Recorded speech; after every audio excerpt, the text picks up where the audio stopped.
Good morning, everybody. It's a great honor to introduce Professor Paul Fleming, who is from Vienna.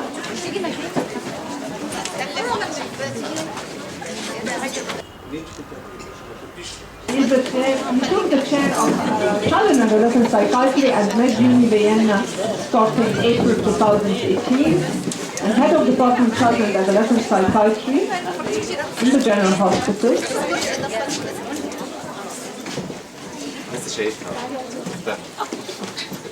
And for many years, Paul has been concerned with the subject of self-harming and suicidal tendencies in adolescents. The second focus of his research is post-traumatic stress disorders in children and adolescents, in addition to epidemiological questions. He's also involved in the basic research in the field of neurobiology. We had a wonderful workshop yesterday. Thank you very much, Paul. We stated 6:30 yesterday, yeah? 6, yeah, and we had a lot of questions.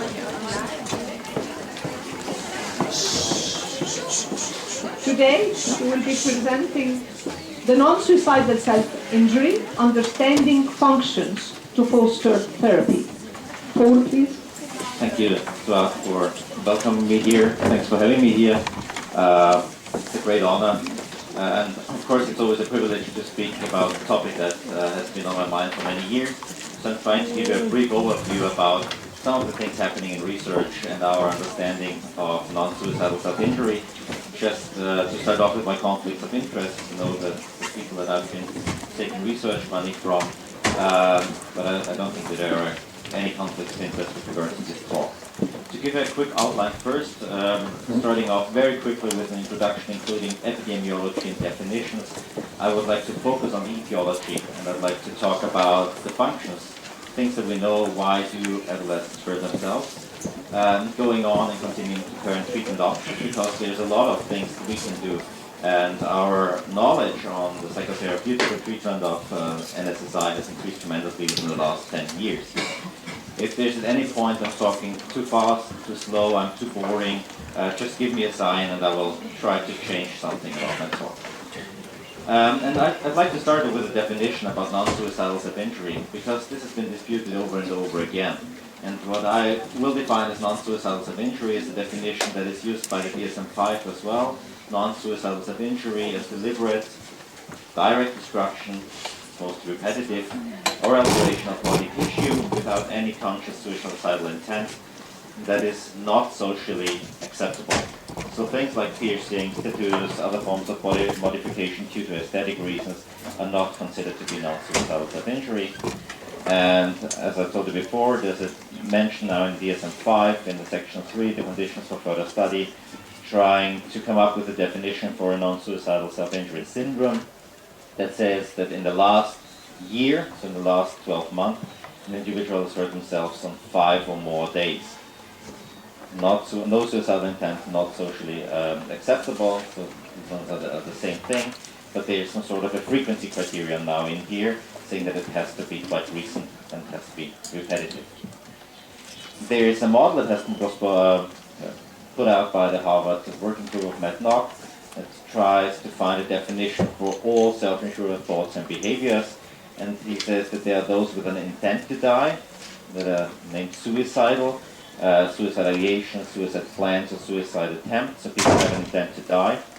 And then there are those who are non-suicidal, meaning this is non-suicidal self-injury, thoughts about non-suicidal self-injury, and then there are suicide threats and gestures, and we talked about that in detail yesterday. So things where acts are done, but people know that they are not going to die, and they don't have any intent of dying, but they want to communicate to others, maybe they're stressed or they want to be seen.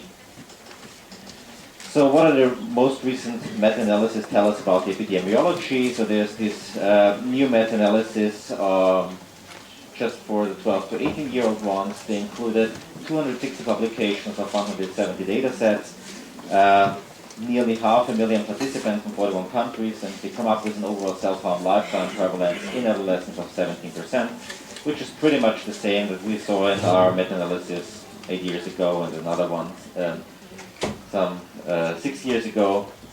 And when looking at the past year, self-harm prevalence is 13%. You can see that prevalence rates differ by definition. So for deliberate self-harm, which is most often used in the UK and Australia, around 11%, for non-suicidal injuries around 23%, depending on where, of course, the study has taken place. You can see it's more common in girls than in boys. The most common type is cutting. We have to be aware that nearly 50% of all of those with a history of self-harm has only done it once or twice. The most frequent reason that is given for non-suicidal injury or self-harm is the relief from thoughts or feeling. You can see that there's an elevated risk ratio for suicidal ideation and suicide attempts, but I will go into more detail later on. So these are the data by countries. And you can see here that there are countries which are really high, like Sweden or Italy or New Zealand, and those down the list with Norway and Hungary. And the mean starting age in all these studies is around 13 years. And there's an increasing trend that has now been found in these studies showing that between 1990 and 2015 rates do seem to increase. And this is a new signal because the meta-analysis we had before the one we're talking about stable rates, high but stable rates, but now that we involve even more data, it seems that there's an increasing pattern in self-harm when looking into every single data set that has been published worldwide. There's been a huge comparison study in Europe called the SAILI study that consisted of around 12,000 participants with a mean age of 15 from 11 European countries, finding a mean lifetime prevalence of 28%. And you can see that there are countries high up the list, like France, with nearly 39% lifetime prevalence, in Germany, where I worked before, with 35%. So you can see that if you're going to a school class, and these are not psychiatric patients, these are patients from school classes, you have around a third of those kids who have a history of self-harm. With regards to the age of onset, it's only before. Normally the age of onset in the recent meta-analysis was around 13 years. So there's always the question, does an earlier age do any harm? And there's this wonderful study by Brooke Emmerman showing that she found by statistical methods that an early age could be seen, or هو الحقيقة دلوقتي بينزلوا لنا early start in those below the age of 12, and this leads to a higher frequency in SSI, more methods that are used for non-suicidal self-injury, and more non-suicidal self-injury related hospital visits. And we found pretty much the same because we did a longitudinal study where we followed up our severely self-injuring psychiatric patients until in their younger age, and we were doing some assessment whether they went further on to develop borderline personality disorder.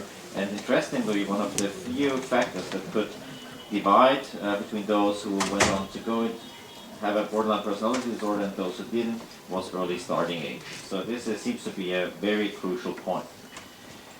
And it's something that happens during adolescence. As you can see here, this is a meta-analysis of all the studies that were using a longitudinal design, so they were following up at least 6 months. And you can see that there seems to be a peak around the age of 15 to 16, and self-harm or self-injury does decrease after the age of 17 to 18, just not because they were receiving therapy, but that's some sort of a natural course. But the big question remains, are they getting better, or are they just shifting symptoms? And there was this very nice study that was done by the colleagues in Heidelberg. So they had a sample of 500 adolescents that were between the age of 15 and 17, and they were looking at 3 different risk behaviors. So they were looking at self-insurance behavior, they were using suicidal behaviors, and they were using substance misuse, and they built like risk clusters. Those are the very low risk, those are the moderate risk, and those are the high risk. And the first interesting finding was that those risk clusters do overlap. So if you were in one high-risk group, your chances of being in a second high-risk group was 80 to 90%, and your chances of being in all 3 high-risk groups was 77%. So suicidal behavior, self-insurance behavior, as well as substance misuse, they do cling together in a way. And the interesting finding when you look into these 15 to 17-year-olds and the 2-year follow-up is that self-insurance behavior as well as suicidal behaviors do decline, but you can see here that substance misuse in the high-risk group, and remember that there's a large overlap, it increases. So we do see there seems to be a shift, whereas rates go down for self-injury, rates of substance misuse increase. talking about the functions of NSSI, there's this model that's been out for a while by Nock and Brinstein, about the so-called four-function model, saying that there can be two things that you can change. The first thing can be you can hurt yourself for purely interpersonal reasons. They call it automatic. So you would like to change your own state. And this could work via automatic positive reinforcement or automatic negative reinforcement. So what does this mean? For example, automatic positive reinforcement would mean I'll hurt myself and then I get a feeling of a kick or a rush, not unlike any drug effect. This is very rarely seen, but there are some people who say that this is the primary reason for self-injury. It's always below 10% in all of the studies. The major reason for non-suicidal self-injury is automatic negative reinforcement. So what do the people tell you? They tell you that they have a bad feeling, they're feeling frustrated, they're feeling irritated, they're feeling angry, they cut themselves, and the feeling goes away. So it's not that they're ending up with some sort of a positive feeling, it's just they reach calmness. And this in itself is a reinforcing mechanism. And if you look into studies on the functions of self-injury, this is the reason that is given by 80 to 90% in each study as primary reason for self-injury. There are social reasons which are often not cited as primary reason, but they do play a role, especially when it comes to initiation and maintenance of self-injury in social groups. So there are interpersonal reasons as well. Social positive reinforcement would mean that you hurt yourself and afterwards you can talk about it, you receive attention, people are nice to you, or you could show themselves that you could show to others that you're feeling bad. You can communicate this distress. Whereas social negative reinforcement would mean that you can get out of a social situation that you don't like. So you don't have to go to a family trip, you don't have to go to sporting classes whatsoever, so you can avoid that. And there's this rather recent meta-analysis of functions, including the whole literature that has been published on functions of NSSI, including 46 studies. And following this four-factor model, you can see here that in most of the studies, interpersonal reasons are cited for as a primary reason, and it's purely mostly emotion regulation, but also self-punishment, the second reason that pops up in literature now and then. Then it's mostly to escape negative states. When looking into interpersonal reasons, it's to communicate distress, to really get some interpersonal influence, or to punish others. And there's another meta-analysis on risk factors for NSSI, and these were only taken from studies with a longitudinal approach.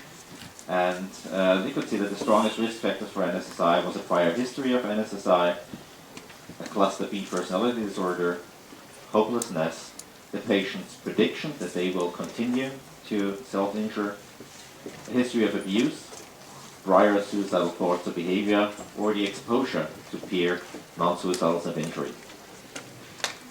That's a very interesting longitudinal study that's been done by Paul Wilkinson from the UK, and he was thinking about, we tend to say that, well, if somebody just cut themselves once, and you may remember that it's 47% in the literature cut themselves once or twice, well, this doesn't count. But he was following up those individuals to the age of 17, and he said the sporadic NSSI, those who only cut once, and recurrent NSSI, those who cut themselves twice, or even more per year. So the recurrent NSSI was a predictor, as you would have expected, for total mental health disorders, for depression, or for eating disorders. But even so, sporadic NSSI, meaning that they only cut once, was a predictor for an anxiety disorder at age 17. Looking into the non-suicidal and the suicidality part, there are a couple of meta-analyses looking into the relationship between non-suicidal self-injury and later suicide attempts or suicidal ideation. And throughout all age groups, the odds ratios for later suicide attempt is 2.1, for later suicide is 1.5. But looking into the age group of 12 to 26-year-olds, you can see that the odds of a later suicide for those who injure themselves, although they're doing it at this time point without any suicidal intent, they are really high. So NSSI has to be considered as a major risk factor for suicidal behavior further down the road in their lives. And this is also true for other meta-analysis. However, we found in a meta-analysis of in a study of longitudinal study of psychiatric patients that those actually who left non-suicidal self-injury, who stopped non-suicidal self-injury within 1 year of our observation, had the same odds for later suicide attempts than those who never injured themselves. So there seems to be a window of opportunity for changing behavior in adolescence. And when talking about suicide, there are two large studies looking into the relationship between self-harming behaviors, and this is where the definition gets fuzzy because self-harm includes behaviors with suicidal intent as well as without suicidal intent, so you have all the suicide attempts in there. But this is a study following up 40,000 patients with self-harm from the UK, so they were followed up between 12 and 2 years. This is hospital data, and the suicide rate in this sample was 1.6%, which doesn't seem that high, but it's 49 times higher than the risk in the general population in those with a history of self-harm. And there's another study that's based on Medicaid data from the US, and they did a 1-year follow-up of 60,000 patients with self-harm, and they found that the suicide rate was 37 times higher than any controls without self-harm.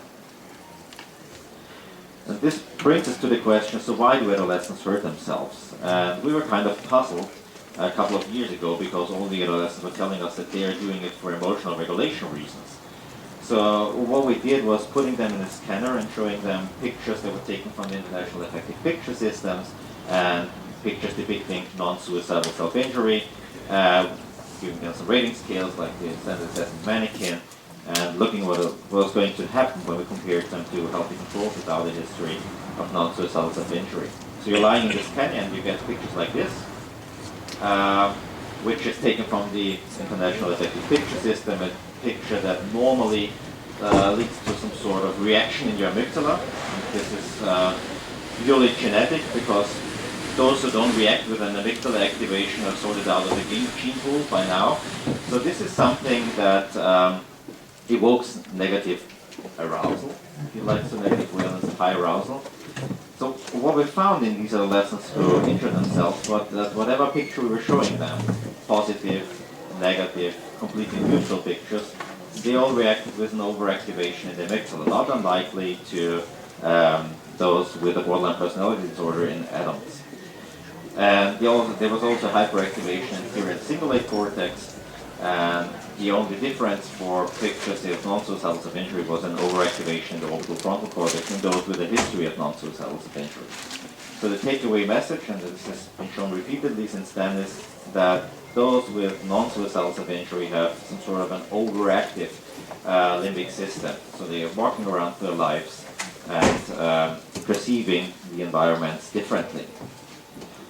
The next question is, what about the emotional regulation? And there has been this study in young adults, mean age of 28, and they were asking them to control their emotions in the scanner. So they were showing neutral and negative IEPS images, and they were asked to look at the pictures and then change their emotions. And this is not a hard thing to do, actually. So they were the healthy controls had no problems with that, but they had problems in the group with self-injury, showing greater amygdala activation and a greater activation of the posterior cingulate cortex and the medial prefrontal cortex. So they showed a rather poor ability to down-regulate their emotions on command. This is data taken from an EMA study, so this is ecological momentary assessment studies. They have their smartphones and they are prompted during the day and they are asked for, their emotions, and they are asked for how they perceive their relationship to their best friend. And you can see this is a so-called heat map, and the more red it is, the higher the discrepancy between the last two measure points. And you can see here at one glance where are the ones with non-suicidal self-injury and where are the ones with self-control. Because those with non-suicidal self-injury, they seem to shift between emotions very quickly, whereas those without any history of NSSI, the healthy controls, they seem to be quite emotionally stable. Of course, they're adolescents, so they do have their emotional shifts, but it's much more frequently in those with NSSI. And also, they perceive their relationship to their best friends to be changing between being very close and being distant to them. Here's another study that we're looking into pain, and I'm going to talk about pain in a minute. But this is the cold pressor task, so people are asked to put their hands into a bucket full of ice water, and you can measure very easily their pain threshold. So put out a stopwatch, and then you ask them, so when does it start to hurt? This is your pain threshold. And then you ask them to put out their arm off the ice bucket as soon as the pain is uncontrollable and they can't stand it anymore, which is the pain threshold. And you can see here, when people were asked, so what's your momentary mood while your hand is in ice water? Normally people, and these are the healthy controls, tend to lower their mood because it's not a nice thing to have your hand bathed in ice water. But the contrary is true for those adolescents with NSSI. So they increase their mood during the task. Normally, in the healthy controls, tension increases, which is not the case in those adolescents with NSSI. For those with NSSI, they describe that they have an increased sense of body awareness during this task. This is a very intriguing finding that in non-suicidal self-injury, we have pain analgesia or hypalgesia in nearly 80% of the persons who cut themselves. So the bad thing or the negative event, meaning that you cut yourself and you feel the pain, seems to go away if you have some practice in non-suicidal self-injury. And this has been measured over and over again with different methods. So there were mechanical methods, electrical, temperature, chemical, electromagnetic. And we were seeing that the hypalgesia that is this prominent in NSSI seems to go away if people stop self-injury. So it seems to be a habitual thing and not something genetically ingrained. So they come back to normal pain levels, pain thresholds, as soon as they, or 6 months after stopping non-suicidal self-injury. So, and this is maybe one of the reasons that we found why NSSI seems to work, or why they're telling us that it helps to regulate the emotions. So, interestingly, when you get a shock or you're in a scanner and you feel pain, because pain is administered to you, what happens is that your amygdala, your anterior cingulate cortex increases in activation, which is a good thing because you have to fight or flight in a way. But the contrary is true for those with a history of non-suicidal self-injury. So interestingly, if you have somebody who injures themselves, cut in the scanner, or you do other things to invoke pain, as soon as you evoke pain, the activation in the amygdala and the anterior cingulate cortex goes down, and the activation in the dorsolateral prefrontal cortex goes up. So the other way around than it should be physiologically. We don't know why this happens, it just happens, and it has been shown repeatedly.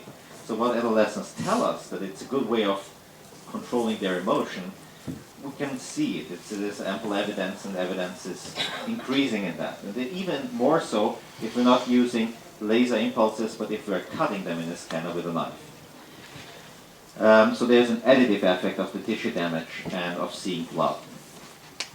And the functional connectivity is enhanced between the dorsolateral prefrontal cortex and the anterior cingulate cortex. So there seem to be some sort of the controlling mechanisms that, due to self-injury, are upholstered. There are hardly any findings on genetic, or out of genetic studies by now. This is maybe because we need larger samples. This is just one very little studies looking into the serotonin transporter link polymorphic region. Probably are aware of this. This has been looked into in different fields of psychiatry. And the interesting thing is, or the short story is, you can have a short, long allele. Well, the short story, normally short is not a good thing to have when it comes to impulsivity, depression, conduct disorder, stuff like that. But here it doesn't make any difference. As soon as there's not an outside condition from the environment, and this is severe interpersonal stress. So only a combination of severe interpersonal stress together with a short allele does lead to a higher frequency of non-suicidal self-injury. And severe interpersonal stress is, of course, for example, bullying. And both the Outback and the Great Smoky Mountain studies that found that bullying predicts self-harm. Differences are not explained by polyvictimization, so they control for that.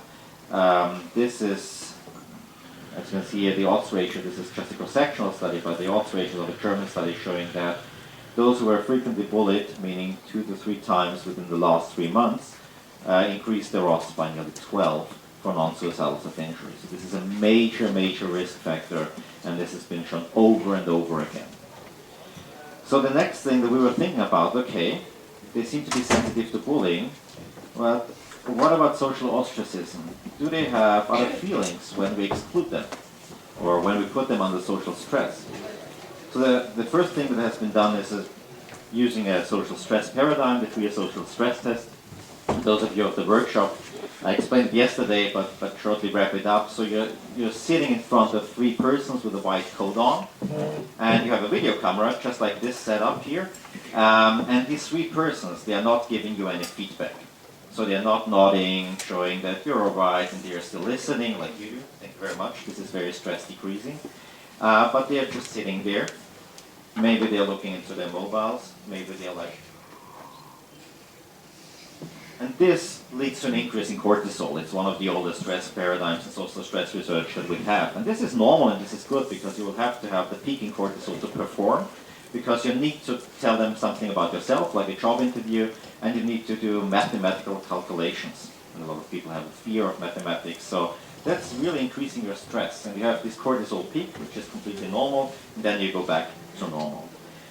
So any of you who have ever looked into the cortisol literature, this is a little sensation that there are 3 studies by 3 independent research groups with 3 different measurements, all showing about the same thing, that there is a blunted cortisol response in adolescents with non-suicidal self-injury when they are put into this situation. And this is not a sign of that they are staying particularly calm or cool, it's a sign of the opposite, because they don't have this cortisol peak, so they can't perform, and they're not going back to normal quickly. And the last study that came out last year by Bonnie Klein-Stugan also gave those videotapes to independent measures, and they asking them, can you rate who was stressed and who was cool in that situation? And they found out that those with a history of non-suicidal self-injury, although they were blinded, they didn't know who they were seeing, they were stressed out in this situation, and it was clearly to the outside world. So they do seem to have a problem in social stressing situation. The next thing that we were looking into was social exclusion. So how can you measure social exclusion? There's an old paradigm, and there's been by now around 40 studies using cyberball. You can see it down here. So you're lying in the scanner, and you're told that there are 2 players together with you in 10 rooms, and you just have to play a ball game. So you're deceived because there are no 2 players. This is just a computer algorithm that is going on, and you're lying in the scanner, and this is your hand, and you can, if you receive the ball, you can play it to the right or to the left player. And first you start playing with them, because the computer lets you, but then you're left out for a number of throws. So this is just play, you would say. Well, we know very well that what happens if you're left out is that the regions that are responsible or that are activated in pain response, they're getting activated. Because we are a social species, we want to participate. So nearly the same regions that are activated when you hurt yourself or you somehow smash your hand with a hammer, they're activated when we're socially excluded in that task. So we were interested because pain is a big thing in non-suicidal self-injury, social stresses. So what would happen if we put these adolescents in the scanner and excluded them? So we chose to have a 3-group design. We used healthy controls, and we used depressed adolescents with self-injury and those without self-injury. So they both had the same level of depression in the CDR-SR. They were matched for age, gender, expression. Oh, these were all females, no gender matching here. And as you can see here, interestingly, it was not depression. When looking into these regions that are activated in brain response, like the ventral prefrontal cortex, the medial prefrontal cortex, you can see that we have a higher activation in those depressed with a history of NSSI in comparison to those depressed here in green. They're going to the opposite direction when it comes to activation of these pain regions. when they were socially excluded. So there is a clear difference in the social ostracism. And talking about social mechanisms, we have to talk about social contagion as well, because those of you who work clinically know the phenomenon that there's one person injuring themselves and then it seems to spread, as well as in schools or foster care homes. And the thing is that there's even a systematic review, because there have been a lot of studies being done on social contagion, finding it in every context where self-injury can happen. And this is just a study we did in school classes. You can see here the red dots. This is a network analysis of one class. We are all very well connected together.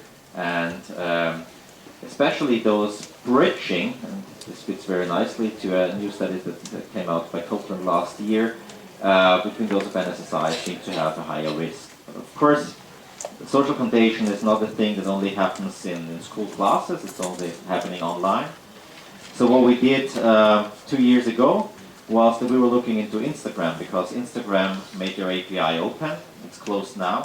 But at times, if you had the sufficient knowledge to gain the data, it was possible to retrieve every data set out of it, because people were setting their profiles on public.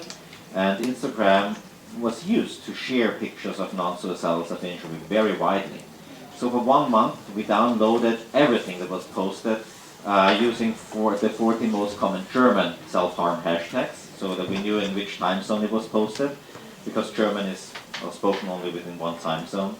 And what we found within 1 month was around 32,000 pictures from around 7,000 user accounts, and 2,800 pictures depicted wounds. And we were rating each of them, and we were rating each comment that was posted under this. It took quite a while. And what we found was actually that there seems to be some social reinforcement going on online as well. Because as you can see here, this is the wound grade. We rated them in 3 grades and made up a rating scheme for that. The higher or the larger the wound grade, the more comments and more likes you got. So this seems to be a social reinforcement mechanism going on online as well. I don't know if you followed up the news. It's been a large story in the New York Times and the Guardian. Instagram got some pressure last year because of the suicide of a 14-year-old UK girl and the father blaming Instagram. So what they did last year is take those pictures down. So you won't find any NSSI pictures on Instagram anymore. So this has happened in summer, I guess. But still, it's only a matter of time until they arrive at some other platform. And it's harder to catch it at TikTok or Snapchat or whatsoever. So the reason remains, or the question remains, how can we help them? And the one thing that has to be said that we have hardly any evidence that psychopharmacological interventions are helpful for non-suicidal self-injury. So we have to talk about psychotherapy. And psychotherapy is very helpful. So this is the evidence on DBTA. There's the large study of Large Milo, which now presents a 3-year follow-up. And even in the 3-year follow-up, those who received DBTA in comparison to those who received enhanced usual care, so they were taken care of, but they are not receiving DBTA, showed a reduction in NSSI, whereas the other groups did not differ in the 3 years follow-up. And there's been another study by Macaulay that compared DBTA to individualized and group standardized therapy, that's IGST. So they kind of gave them the same frequency like in DBTA. They were doing groups and they were doing individual therapy, but not following the DBTA manual. As you can see here, it worked out very well, but it worked out in both groups. So the primary endpoint, they were all the same, but DBTA was a bit faster in that decrease of non-suicidal self-injury. And this is just the most recent study. That's just a one-arm open study of DBTA in Germany, also showing a large decrease in non-suicidal self-injury. There's Peter Fonagy's MBTA study that has been compared to treatment as usual. They were showing a greater reduction in self-harm at the 12 months endpoint. And there has been, more recently, an MBTA introductory group for adolescents going on for 12 weeks. And that was compared to treatment as usual. And both of them showed a decrease in self-harm, but without any group difference.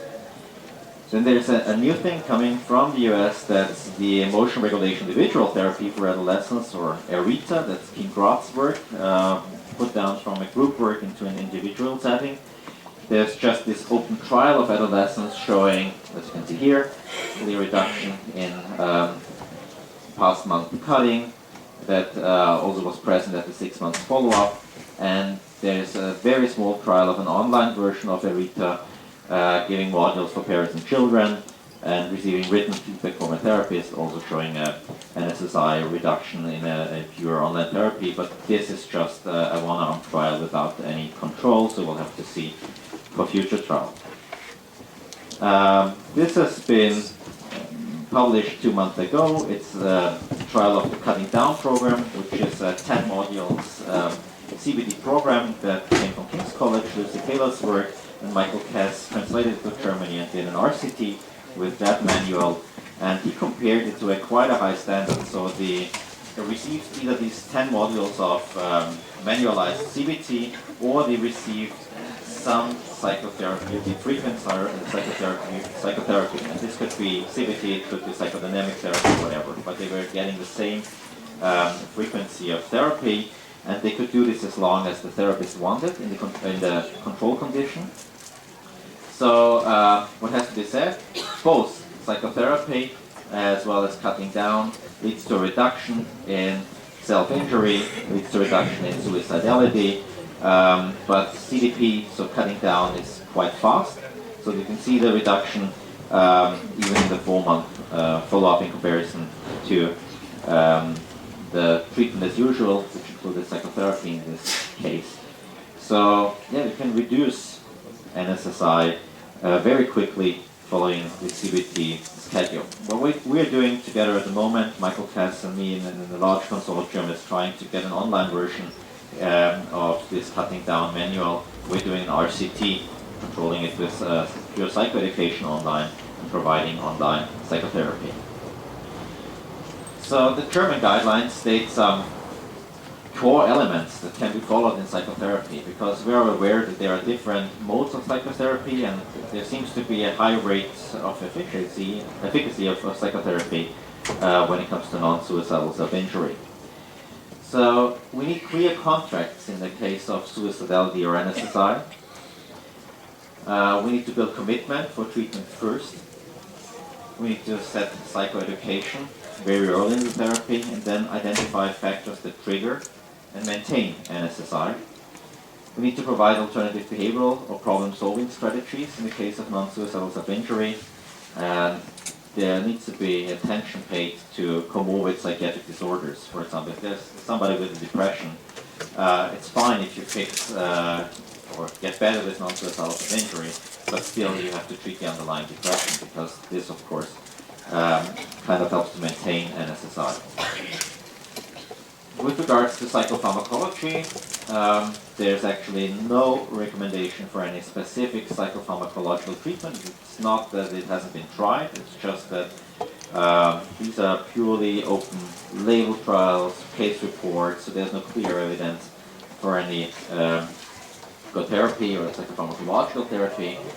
Just to be very briefly mention the latest thing that has been published by Catherine Cullen from the US. They presented a case series of 35 adolescents, and they were administering an acetylcysteine and showed a reduction of NSSI, but this was not controlled for it. So this could be a pure placebo effect. We know that we have high rates of placebo effects in child adolescent psychopharmacology, but they came up with the idea because there are RCTs in excoriation disorder in adults showing that N-acetylcysteine is helpful in comparison to placebo. So that's why the thinking came from to administer this trial. I think we have to be aware that a lot of those adolescents with NSSI are not seeking treatment. So there are some barriers to seeking help. And between a third and a half of adolescents with non-suicidal self-injury never seek help. And those barriers have been looked into, and some of them feel that it's too unimportant for them to seek real therapy. They get a feeling that they started it by themselves, so they should be able to cope with it. They have the feeling that if they open up about non-suicidal self-injury, This will involve the parents, and they might hurt people close to them. Some have just a lack of knowledge about resources, and of course also a fear of confidentiality treatment, and then the huge stigma of attention seeking in those with NSSI. So that they think that their surrounding, if they are open about their NSSI, will say, oh, it's just doing attention.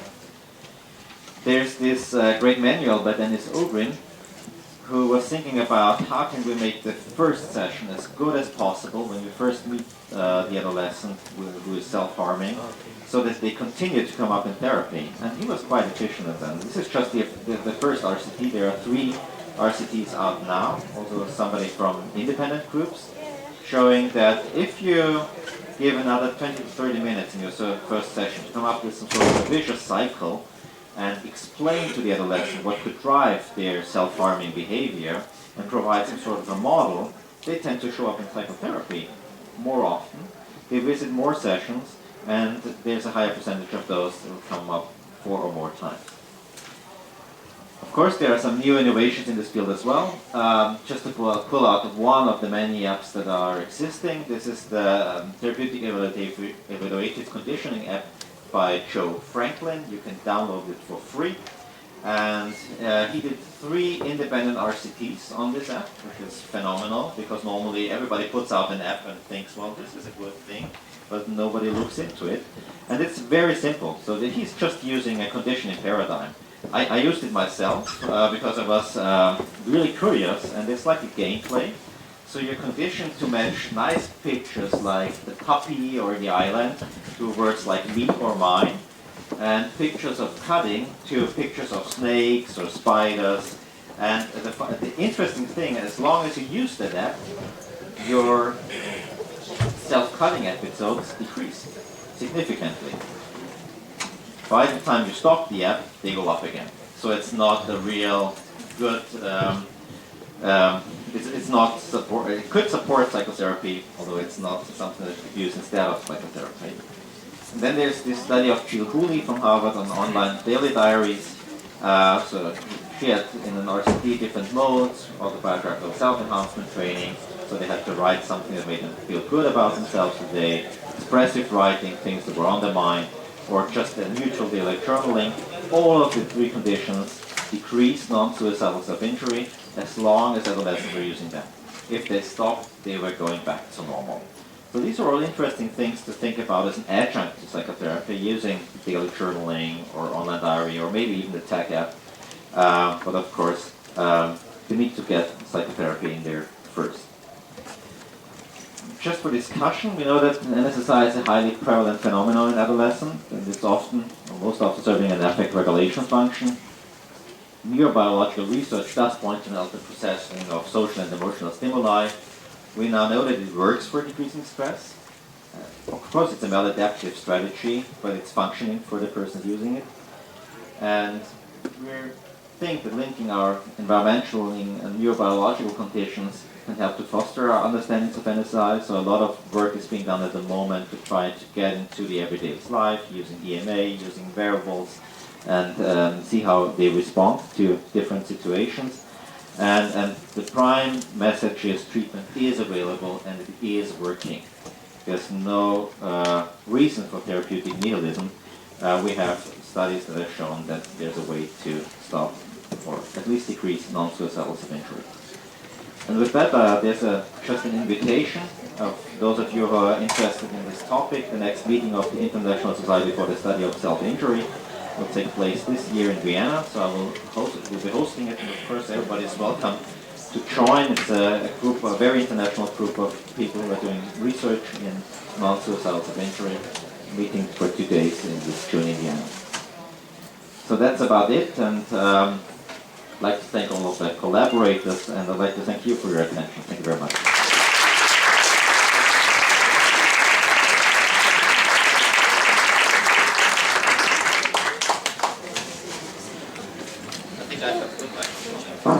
Excellent.